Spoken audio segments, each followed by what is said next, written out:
Hello dear students, welcome to concept point. Previous class में मैं आपको बताया था क्वेश्चन नंबर 75 तक हम लोगों ने डिस्कस कर चुका था। आज मैं उससे आगे बताने वाला हूं क्वेश्चन नंबर 26 से लेकर करके 100 तक। ठीक है, तो देखा जाए क्वेश्चन नंबर 26 में क्या दिया गया है। देखिए क्वेश्चन नंबर 26 में क्या दिया गया था, बोला गया है कि इफ द लाइन, मतलब एक लाइन का इक्वेशन दिया हुआ है। इफ द लाइन का इक्वेशन दिया हुआ था x by minus one equal to y by two equal to z by three is parallel to the plane. मतलब एक लाइन और एक प्लेन एक दूसरे का पैरेलल है। तो सपोज कर लो कि एक लाइन, एक प्लेन है और ये एक लाइन है, एक दूसरे का पैरेलल है। तो जब ऐसा होगा तो इसका नॉर्मल और लाइन एक दूसरे का परपेंडिकुलर होगा। मतलब परपेंडिकुलर कंडीशन हम लोग जानते हैं कि लिखा जाता है a1 into a2 plus b1 into b2 plus c1 into c2 equal to 0। मतलब चलो आप देखो तो a1 मतलब direction ratio of the line that is equal to -1, direction ratio of the normal to the plane a। फिर यहां से आप लिख दो 2 इंटू लिखे जा सकते हैं b, और यहां से आप लिख सकते हो 3 इंटू लिखे जा सकते हैं c इक्वल टू 0। मतलब ओवरऑल लिखा जा सकता है -a plus 2b plus 3c equal to 0। यानी कि हमारा राइट आंसर होगा ऑप्शन नंबर बी। चलिए इसके बाद देखा जाए। देखिए 77 नंबर में क्या बोला गया है, यदि है ना, सॉरी, इफ टू प्लेन्स, ठीक है, a1x plus b1y plus c1z plus d1 equal to 0 and a2x plus b2y plus c2z plus d2 equal to 0 are mutually perpendicular, then मतलब दो प्लेन अगर परपेंडिकुलर होंगे तो कंडीशन क्या होगा। तो देखो जब दो प्लेन परपेंडिकुलर होते हैं, इस तरह से दो प्लेन से जो आपस में परपेंडिकुलर अगर होगा तो दोनों का नॉर्मल क्या होगा। सोचने वाली बात है कि अगर जैसा होगा तो दोनों का नॉर्मल जो होगा एक दूसरे का पैरेलल होगा। ठीक है, तो यानी कि पैरेलल के लिए कंडीशन क्या लिखा जाता है, पैरेलल के लिए लिखा जाता है a1 by a2 equal to b1 by b2 equal to c1 by c2। यानी कि option number A, option number A जो है वही हमारा राइट आंसर होगा। ऐसा इसलिए क्योंकि जब दो को प्लेन आपस में पैरेलल होंगे तो नॉर्मल क्या होगा, तो नॉर्मल एक का नॉर्मल इस तरह से, दूसरे का नॉर्मल इस तरह से, यानी कि दोनों का नॉर्मल पैरेलल हो जाएंगे। ठीक है, चलिए इसके बाद देखा जाए 78 नंबर। 78 में क्या दिया गया है, 78 में पूछा गया डॉट प्रोडक्ट। तो देखो डॉट प्रोडक्ट अगर फाइंड आउट करना होगा तब हम लोग जानते हैं कि i डॉट i का वैल्यू लिखा जाता है 1। Similarly j dot j, k dot k का वैल्यू 1 होता है, लेकिन i डॉट j या तो i डॉट k करो इसका वैल्यू कितना लिखा जाता है 0। मतलब जब डॉट प्रोडक्ट फाइंड आउट किया जाएगा तो i वाला को i के साथ मल्टीप्लाई कर लो, यानी कि 88, फिर यहां से मल्टीप्लाई करो तो यहां से 7, और फिर यहां से दोनों मल्टीप्लाई करोगे तो लिखे जा सकते हैं 5। मतलब ओवरऑल इसका वैल्यू लिखा जा सकता है 95 प्लस 5 यानी कि 100। यानी कि ऑप्शन नंबर बी जो है वही हमारा सही आंसर होगा। नेक्स्ट इसके बाद देखा जाए, है ना, देखा जाए 79 नंबर। 79 नंबर में क्या दिया गया है, बोला गया है कि probability of event A is 7/11, probability of event B is 9/11, probability of A intersection B, probability of A intersection B दिया गया था 4/11। तब पूछा गया probability of A slash B, मतलब probability of A when B has already occurred, conditional probability, यानी कि probability of A when B has already occurred, यानी कि probability of A slash B लिखा जाता है probability of A intersection B divided by लिखे जाते हैं probability of B. Point be noted, यहाँ देखो डिनोमिनेटर में बी है तो यहाँ भी डिनोमिनेटर में बी लिखा जाएगा। तो probability of A intersection B, तो देखो कितना दिया गया है 4/11 divided by probability of B कितना दिया गया था 9/11। ठीक है, देखो प्रोबेबिलिटी ऑफ बी 9/11 दोनों कैंसिल आउट हो गए, यानी कि हमारा आंसर होगा 4/9। इसलिए देखा जाए यानी कि ऑप्शन नंबर बी जो है वही सही होगा। नेक्स्ट 79 के बाद देखा जाए 80 नंबर। 80 में क्या दिया गया है, देखा जाए 80 नंबर में क्या दिया गया था, प्रोबेबिलिटी ऑफ ई, यानी कि कोई इवेंट ई है जिसका प्रोबेबिलिटी दिया गया है that is 3/7। Probability of F दिया गया है, probability of E union F दिया गया है, तो probability of E intersection F पूछा गया है। ठीक है ना, तो देखो यहाँ पे एक बहुत ही बेसिक सा फॉर्मूला होता है कि probability of E union F, probability of E union F equal to लिखा जाता है probability of event E plus probability of event F plus minus probability of E intersection F लिखा जाता है। ठीक है, चलो आप देखो ई यूनियन एफ का वैल्यू कितना दिया है 6/7, तो 6/7 लिख दो आप। प्रोबेबिलिटी ऑफ ई यानी कि 3/7, प्रोबेबिलिटी ऑफ एफ 5/7, और यहां से आप लिख सकते हो minus probability of E intersection F. मतलब यहां से लिख सकते हो आप probability of E intersection F equal to लिखे जा सकते हैं 3/7 प्लस 5/7 माइनस 6/7। मतलब ओवरऑल 7 एलसीएम, यानी कि 3 प्लस 5 माइनस 6, मतलब वैल्यू लिखे जा सकते हैं 2/7। यानी कि हमारा राइट आंसर होगा 2/7, ऑप्शन नंबर बी। नेक्स्ट इसके बाद देखा जाए 81 नंबर देखा जाए, क्या दिया गया है, the integrating factor of the differential equation, मतलब इस डिफरेंशियल इक्वेशन का इंटीग्रेटिंग फैक्टर फाइंड आउट करना है, ठीक है। तो इंटीग्रेटिंग फैक्टर कैसे फाइंड आउट किया जाता है, इंटीग्रेटिंग फैक्टर, तो देखो लीनियर डिफरेंशियल इक्वेशन का जनरल फॉर्म लिखा जाता है dy by d x plus p by equal to q, जहां p और q, p and q both are function of x होना चाहिए, ठीक है ना। जो डिनोमिनेटर में लिखा गया इसी का फंक्शन होता है p और q, ठीक है। उसके बाद इंटीग्रेटिंग फैक्टर लिखा जाता है if बराबर लिखा जाता है e to the power integration of pdx लिखा जाता है, ये फॉर्मूला होता है। चलिए अब देखो यहाँ से, तो p का वैल्यू कितना लिखा गया है, कंपेयर जब आप करोगे तो p का वैल्यू समझ सकते हो कि 2/x लिखा गया है, यानी कि आप लिख सकते हो इंटीग्रेटिंग फैक्टर e के पावर लिखा जा सकता है 2 को बाहर कर लो, आप यहाँ से लिख दो 1/x dx, मतलब यहाँ से लिखा जा सकता है 2 और यहां से लिख सकते हो आप log x।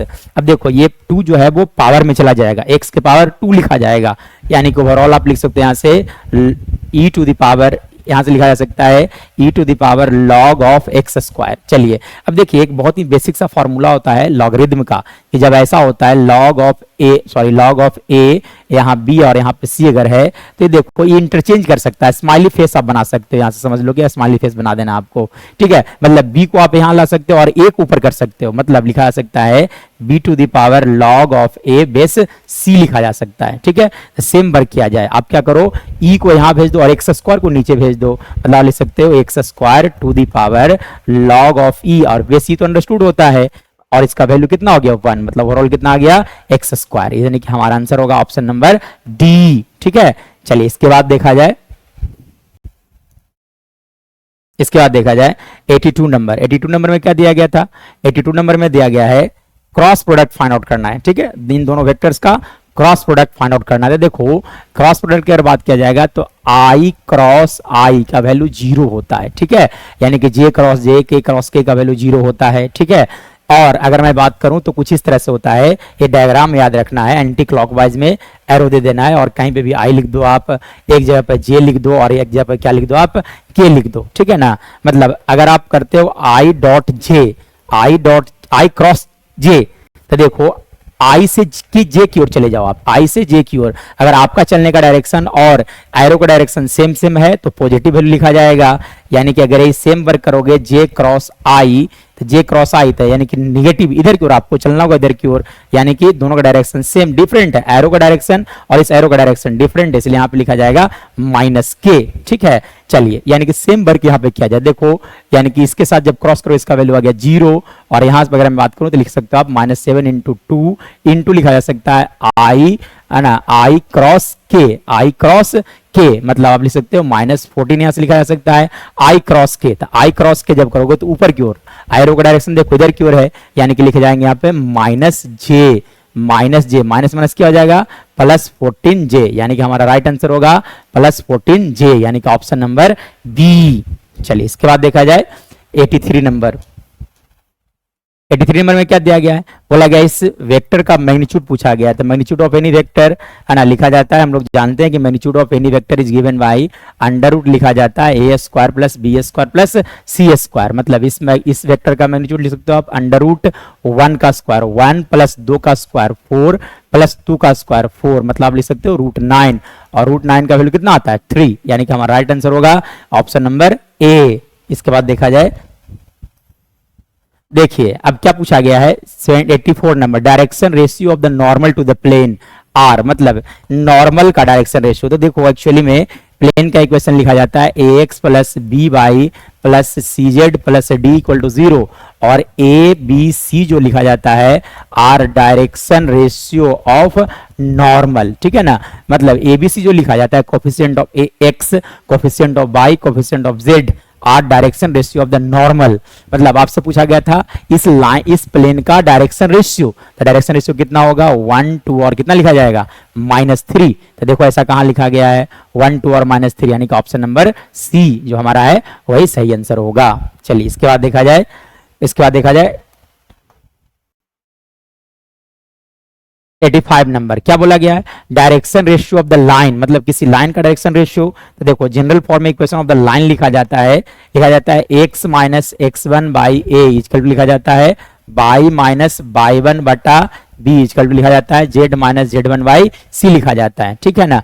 ए बी सी जो होता है, A B C are direction ratio of the line, ठीक है ना, ऑफ द लाइन। मतलब आप देखो तो ए का वैल्यू कितना लिखा गया 336, यानी कि हमारा ऑप्शन नंबर 6 जो है सी, हमारा सी ऑप्शन सही होगा, 336 होगा, ठीक है। चलिए अब इसके बाद देखा जाए, इसके बाद देखा जाए, है ना। 86 नंबर क्या बोला गया था, बोला गया है through which of the following points does the straight line passes, मतलब इसमें से कौन से पॉइंट से स्ट्रेट लाइन पास करेगा। तो जब कोई भी लाइन किसी भी पॉइंट से पास करता है तो उसके इक्वेशन को सेटिस्फाई करता है, यानी कि इसमें से ऐसा एक वैल्यू चूज किया जाए जिसे रखने के बाद सारे टर्म्स इक्वल हो जाएंगे। जैसा कौन सा वैल्यू है, देखो यहाँ पे लिखा है x माइनस 100, यानी कि जब 100 रखोगे इसका वैल्यू कितना आ जाएगा 0, यानी कि लिख सकते हो आप 0 बाई 101 इक्वल टू, यहाँ पर आप रख दो 99, बाई की जब रख दो 99, जब 99 रखोगे तो ये भी लिखा जा सकता है 0 बाई, लिख सकते हो आप 102, है ना। फिर आप रख दो यहाँ से 98, जब 98 रखो तो 98 minus 98 that is equal to 0,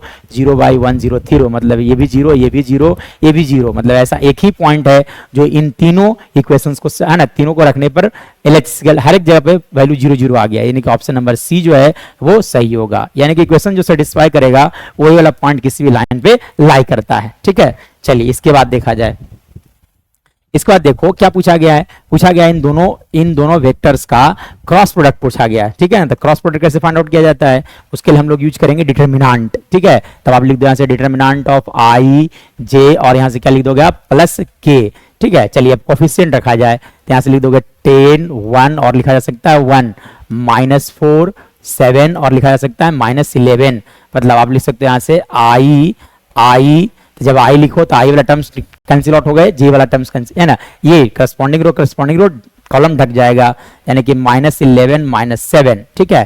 फिर यहाँ से लिख दो आप माइनस जे, तो माइनस जे जब लिखोगे तो यहाँ से लिखे जा सकते हैं 110, ठीक है ना, लिख सकते हो आप 110, ठीक है। और यहाँ से आप लिख सकते हो प्लस 4, ठीक है। उसके बाद लिखा जाए प्लस के, तो के टाइम्स ऑफ कितने लिखे जा सकते हैं, ये दोनों कैंसिल आउट हो गए, मतलब 70 प्लस लिखा जा सकता है यहाँ से 4, मतलब ओवरऑल इसका वैल्यू लिखा जा सकता है माइनस 18i, और यहाँ से आप लिख सकते हो प्लस 106j, और यहां से आप लिख सकते हो प्लस 24k। तो देखा जाए ऐसा कहां पे लिखा गया है, ठीक है। तो माइनस 18i 10, यानी कि ऑप्शन नंबर ए जो है वही हमारा सही आंसर होगा। चलिए उसके बाद देखा जाए माइनस 18i 106 74k, बिल्कुल सही है। चलिए इसके बाद देखा जाए 87 के बाद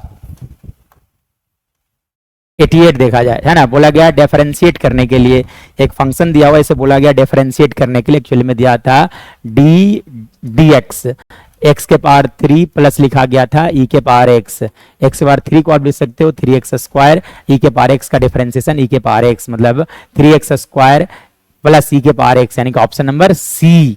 चलिए इसके बाद देखा जाए, इसका देखा जाए 89 नंबर में क्या दिया, बोला गया है डिफरेंशिएट करने के लिए बोला गया था D by d x differentiation of 10x plus लिखा गया था साइन स्क्वायर ऑफ x, यानी कि आप क्या करो 10x का डिफरेंशिएशन लिखा जाता है सेक स्क्वायर x, पहले यहाँ पे कंपोजिट फंक्शन वाला कॉन्सेप्ट लगाना है, ठीक है। तो पहले साइन स्क्वायर मतलब स्क्वायर के लिए था, स्क्वायर के लिए आप लिख सकते हो 2 sin x, sin x के लिए लिख सकते हैं आप cos x, मतलब आप देखो कैसा ऑप्शन कहां लिखा गया है sec square x plus 2 sin x into cos x, यानी कि ऑप्शन नंबर सी जो है वही हमारा राइट आंसर होगा।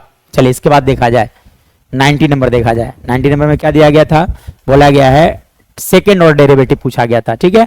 तो लिखा गया है क्या d2 बाई लिखा गया था dx square of e to the power 5x, यानी कि से दो बार डिफरेंशिएट करना पड़ेगा, यानी कि dy बाई dx आप लिख सकते हो 5e के पावर 5x, फिर से एक बार डिफरेंशिएट करोगे तो लिखा जा सकते हैं 5e टू द पावर लिखा जा सकता है आपका 25e to the power 5x, मतलब देखा जाए तो ऑप्शन नंबर डी जो है वही हमारा सही आंसर होगा। उसके बाद देखा जाए क्वेश्चन नंबर 91 क्या दिया गया है, इंटीग्रेशन पूछा गया है, ठीक है। चलिए तो इंटीग्रेशन क्या पूछा गया था, 3 टाइम्स ऑफ 0 2 लिखा गया था 3, और यहाँ लिखा गया x बार 3 dx, ठीक है। तो यानी कि क्या करो आप इंटीग्रेट कर लो, तो देखो इंटीग्रेट करोगे तो 3 इंटू ऐसे लिखे जा सकते हैं x to the power 4 by 4, limiting value 0 से 3, तब आप क्या करोगे, upper limit minus lower limit, मतलब आप लिख सकते हो 3 इंटू लिखा जा सकता है 3⁴ डिवाइडेड बाई 4 माइनस 0/4 लिखे जा सकते हैं। मतलब ओवरऑल अगर बात किया जाए तो इसे आप लिख सकते हो 3 इंटू 3⁴ डिवाइडेड बाई 4, ठीक है, यानी कि 3 इंटू 3 इंटू 3 इंटू 3 टाइम्स, ठीक है। तो देखो मल्टीप्लाई करोगे तो 9, यानी कि लिख सकते हो 81 into 3 that is equal to how much, लिख सकते हो आप 343 डिवाइडेड बाई 4, यानी कि देखा जाए ऐसा कहां लिखा गया है, ऑप्शन नंबर बी। चलिए इसके बाद देखा जाए, इसके बाद देखा जाए 92 नंबर। 92 नंबर में क्या दिया गया था, बोला गया है इंटीग्रेट करने के लिए, एक्चुअली में लिखा गया था इंटीग्रेशन ऑफ -1 से 1, और लिखा गया है sin to the power 17x, sin to the power 17x, और लिखा गया था cos to the power 3x, ठीक है। तो देखो जब कभी इंटीग्रेशन मिलता है -a से +a, जब कभी इंटीग्रेशन मिलता है -a से +a, तो इसे इंटीग्रेट करने का तरीका क्या होता है, फंक्शन को ऑड और इवन पहचानना होता है, ठीक है। तो देखो cos जो है एक इवन फंक्शन होता है, लेकिन साइन के बारे में बात किया जाए तो एक इवन फंक्शन है, पावर भी सॉरी ऑड फंक्शन है। साइन किस तरह का फंक्शन होता है, sine is a odd function, ठीक है ना, ये किस तरह का हो गया, ऑड।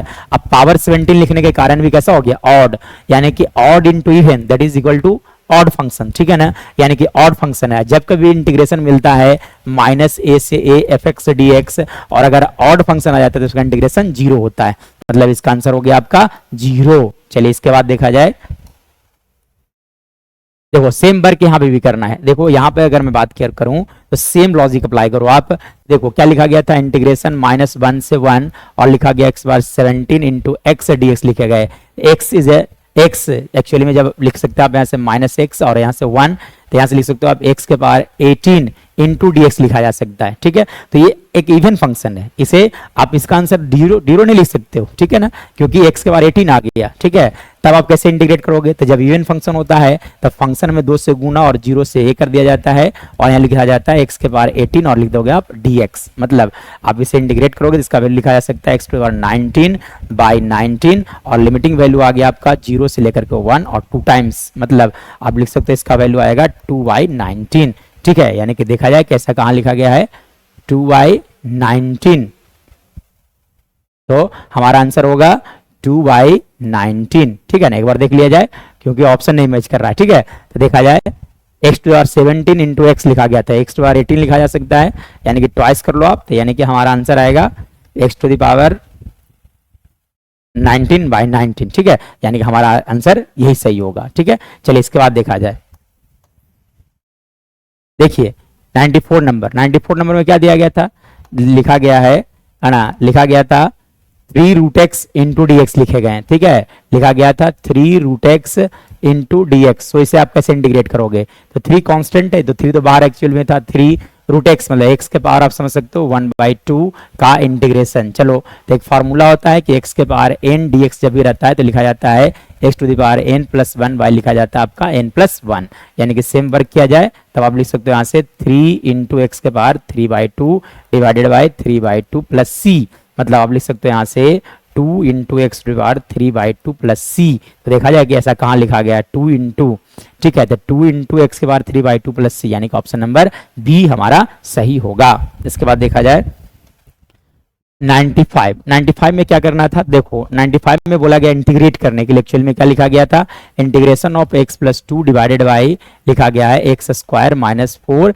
dx। सो आप पहले इसे सिंप्लीफाई कर लो, तो आप लिख सकते हो यहाँ से x+2, यहाँ यूज किया जाए formula a² - b², a² - b² लिखा जाता है a + b into a - b, मतलब आप लिख सकते हैं यहाँ से x+2 इंटू लिखा जा सकता है x - 2 dx, ठीक है, x+2 से x+2 कैंसिल आउट हो गए, यानी कि बच गया आपका dx बाई x - 2। और देखो इंटीग्रेशन का एक फॉर्मूला होता है कि f' बाई fx है ना dx, जब कभी रहेगा मतलब इस फंक्शन का अगर डिफरेंशिएशन है तो लिखा जाता है log mod fx, log mod fx लिखा जाता है, यानी कि आप इसे जब इंटीग्रेट करोगे तो लिखे जा सकते हैं log mod x - 2 plus c, यानी कि ऑप्शन नंबर सी जो है वही हमारा राइट आंसर होगा। चलिए इसके बाद देखा जाए 96 नंबर में क्या दिया गया है, बोला गया इंटीग्रेट करने के लिए, चलो देखो आप, बोला गया इंटीग्रेट करने के लिए integration of 3dx divided by लिखे गए थे under root 1 minus 9x square. ठीक है, तो इसे बताने से पहले मैं एक बहुत ही बेसिक सा फॉर्मूला बताना चाहूंगा कि जब कभी इंटीग्रेशन ऐसा मिलता है कि dx अपॉन रूट लिखा हुआ रहेगा एक सॉरी है ना, लिखा हुआ रहेगा a square minus x square, तो इसका इंटीग्रेशन लिखा जाता है sine inverse of x by a. Actually में sine inverse of x by a plus c लिखे जाते हैं। ठीक है, चलो आप इसी फॉर्मेट में सेट कर दो, यानी कि आप देखो तो देखो यहाँ से आप लिख सकते हो 3dx डिवाइडेड बाई, और यहाँ से लिख सकते हो 1 का होल स्क्वायर, और यहाँ से आप लिख सकते हो 3x का होल स्क्वायर। ये फॉर्मूला तभी लगेगा जब x का डीसी मतलब 3x को आप डिफरेंशिएट कर लो x के रिस्पेक्ट में, तो इसका डिफरेंशिएशन 3 आएगा, और इसका डिफरेंशिएशन आप देख सकते हो कि न्यूमरेटर में ऑलरेडी है, तब आप लिख दोगे sine inverse of x by a मतलब 3x बाई 1 मतलब प्लस सी, मतलब sine inverse of 3x plus c. तो देखा जाए ऐसा कहाँ लिखा गया, यानी कि ऑप्शन नंबर सी हमारा सही आंसर होगा। चलिए इसके बाद देखा जाए 97 नंबर। ठीक है, तो 97 में क्या दिया गया था, बोला गया इंटीग्रेट करने के लिए है ना, इंटीग्रेशन ऑफ 25 इंटू लिखा गया था सेक 5x into tan 5x dx लिखा गया था। ठीक है, तो देखो एक्चुअली में इंटीग्रेशन का फॉर्मूला होता है कि सेक x इंटू tan x, सेक x इंटू tan x का इंटीग्रेशन लिखा जाता है यहाँ से लिखा जाता है आपका सेक x लिखा जाता है। ठीक है ना, सेक x प्लस सी, यानी कि यहाँ से भी आप लिख सकते हो क्या 25 इंटू सेक 5x अब बाई 5 प्लस सी, मतलब 5 से 5 कैंसिल आउट हो गए, मतलब 5 सेक 5x प्लस सी। तो देखा जाए ऐसा कहाँ लिखा गया है 5 सेक 5x प्लस सी, यानी कि ऑप्शन नंबर बी हमारा सही आंसर होगा। उसके बाद देखा जाए 98 number sec to the power 4x। तो देखो सेक स्क्वायर x का इंटीग्रेशन लिखा जाता है, हम लोग जानते हैं कि सेक स्क्वायर ऑफ x का इंटीग्रेशन लिखा जाता है tan x प्लस सी, लेकिन यहाँ पे लिखा गया था sec square of 4x dx, तब आंसर क्या होगा अब tan 4x बाई 4 प्लस सी। ठीक है, यहाँ 4x है इसलिए 4 से डिवाइड कर देना है आपको, यानी कि कौन सा ऑप्शन होगा, ऑप्शन नंबर बी। ठीक है, इसके बाद देखा जाए आपका 99 नंबर। ठीक है, तो यहाँ पे भी देखो डॉट प्रोडक्ट निकालना है। ठीक है, तो हम लोग जानते हैं कि i डॉट आई का वैल्यू 1 होता है, लेकिन i डॉट जे मतलब म्यूचुअली परपेंडिकुलर वाला जब आएगा तो वैल्यू 0। तो देखो k dot I that is 0, k dot J फिर से 0, मतलब ओवरऑल इसका वैल्यू क्या लिखा जाएगा 0, यानी कि 0 हमारा सही आंसर होगा। उसके बाद देखा जाए 100, और ये लास्ट क्वेश्चन होने वाला है ना, फ्रॉम ईयर 223। ठीक है, 2023। तो देखिए तो क्या दिया गया था, बोला गया इसे इंटीग्रेट करने के लिए। ठीक है, तो लिखा क्या गया था dx upon 1 plus 36x square, 1 plus 36x square.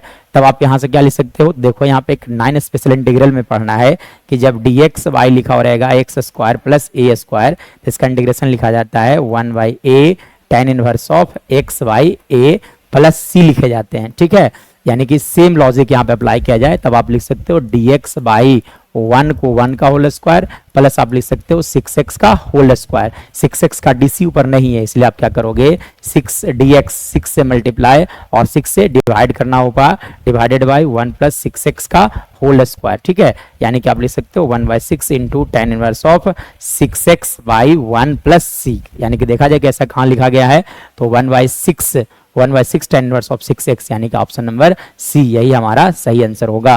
तो इस तरह से हम लोगों ने है ना 2023 का सारा क्वेश्चन डिस्कस कर लिया। अब हम लोग मिलेंगे अगले ईयर में अगले ईयर के क्वेश्चन के साथ। That's all for today in this video.